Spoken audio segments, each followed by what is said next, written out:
Hello friends, welcome to YouTube channel education Niketan. अगर आप 67 BPSC prelims री एग्ज़ाम में शामिल होने जा रहे हैं तो मीटिंग में जो कुछ बातें सामने आई हैं उसे आपके साथ रख रहा हूं। उन बातों को आपको ध्यान रखना है। पहली बात, जो लोग ये सोचकर अपना प्रोग्राम सेट किए हैं कि परीक्षा 2 बजे ख़त्म हो जाएगी, उनके लिए सूचना है कि कोई भी अभ्यर्थी 2:15 के बाद ही परीक्षा हॉल से बाहर निकल पाएगा। यानी आपने इस तरीके से अगर कोई अपनी यात्रा की सेटिंग कर रखी है तो सावधान हो जाएं। आपके 2 बजे आप परीक्षा केंद्र से बाहर नहीं निकल सकते हैं, बल्कि आपको परीक्षा केंद्र से 2:15 के बाद ही बाहर निकलना होगा। जान लीजिए ऐसा क्यों है, क्योंकि मीटिंग में जो पॉइंट वाइज चीज़ें सामने रखी गई हैं, आज बिहार के मुख्य सचिव, बीपीएससी के चेयरमैन और जो प्रत्येक जिले के जिलाधिकारी हैं उनके साथ जो मीटिंग हुई है, उसमें जो चीज़ें सामने आई हैं खुलकर, उसे मैं आपके साथ साझा कर रहा हूँ। ये वाली जो टेक्स्ट है वो टेलीग्राम ग्रुप में मैं साझा कर दे रहा हूँ, जिसकी की लिंक डिस्क्रिप्शन बॉक्स में दी गई है। आप वहाँ से इसे पढ़ सकते हैं। देखो, सबसे चीज़ क्या है कि परीक्षा समाप्त होने के पश्चात यानी 2 बजे के बाद OMR सीट उसी लिफाफे में परीक्षार्थियों के सामने यानी स्टूडेंट्स के प्रेजेंस में, इसके लिए परीक्षा समाप्त होने के उपरांत 15 मिनट के बाद ही जो स्टूडेंट हैं वो कमरा छोड़ सकेंगे। सभी परीक्षा केंद्र पर जैमर की व्यवस्था की जा रही है, ये सब तो आपको पहले से ही पता है।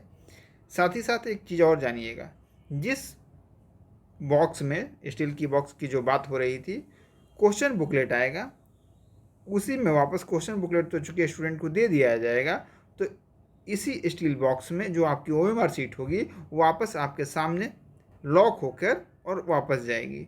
और ये प्रक्रिया आपको अपने सामने पूरी करानी है और इसके लिए आपको 15 मिनट एक्स्ट्रा रुकना पड़ेगा।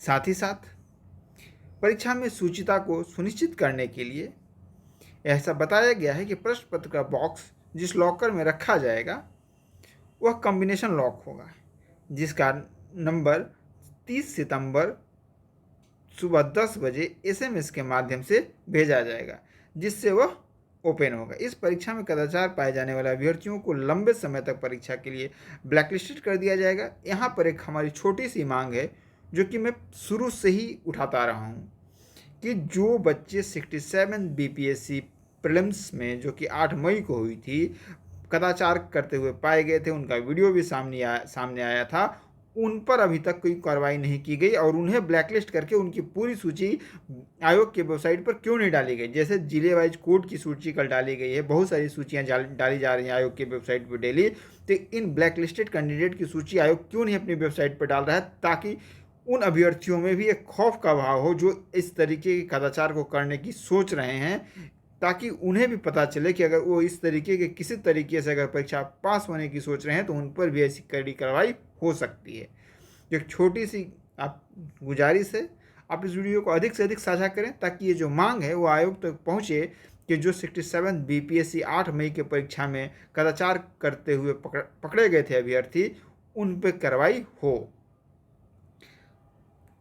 इसके बाद बाकी चीज़ें हैं कि जो परीक्षा भवन होगा वहाँ पे चारों तरफ एक धारा 144 लागू रहेगी।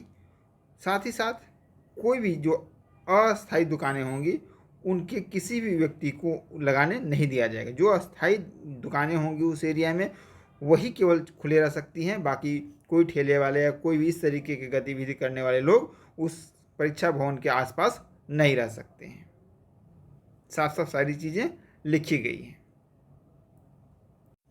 एक चीज़ और इसमें लिखी गई है कि वैसे अभ्यर्थी जो कि पूरी की पूरी OMR सीट खाली छोड़ देते हैं, मार्क नहीं करते हैं, तो उन अभ्यर्थियों पर भी इस बार नज़र रखी जाएगी और उनकी एक सूची तैयार की जाएगी जिन्होंने OMR सीट को रंगा नहीं है, यानी कि कोरा OMR सीट जारी करने वाले अभ्यर्थियों की भी एक सूची जारी की जाएगी। यानी कोरा अभ्यर्थी जो जमा करते हैं OMR सीट, वो भी सावधान हो जाएं। अच्छा लग रहा है कि BPSC 67 री एग्ज़ाम को लेकर कॉशस है और चाहती है अपने तरफ से कि परीक्षा में किसी भी तरीके का कदाचार न हो। लेकिन देखने वाली बात होगी कि जो कथनी है वो एक्शन में किस तरीके से 30 सितंबर को दिखाई देता है। और हम उम्मीद करते हैं कि 8 मई के परीक्षा के बाद जिस तरीके की चीज़ें सुनने में आई थी वैसी कोई चीज़ें 30 सितंबर की परीक्षा के बाद न सुनने में आए और खुशी खुशी अभ्यर्थी अपने घर जाएं और जो निश्चित समय है उस समय पर रिजल्ट जारी कर दिया जाए। क्योंकि जो कैलेंडर जारी हुआ था वह कैलेंडर प्रथम होता है ना कि जो आपने मुंह में डाला और उसी में कुछ कंकड़ आ जाए, तो वही स्थिति लग रही है। डबल एओ का डेट इन्होंने दिया था और डेट लगभग 5 से 6 दिन एक्सटेंड हो चुका है, यानी कि आगे क्या होगा उसके लक्षण दिखाई देने लगे हैं कि कैलेंडर कितना इम्प्लीमेंट हो सकता है।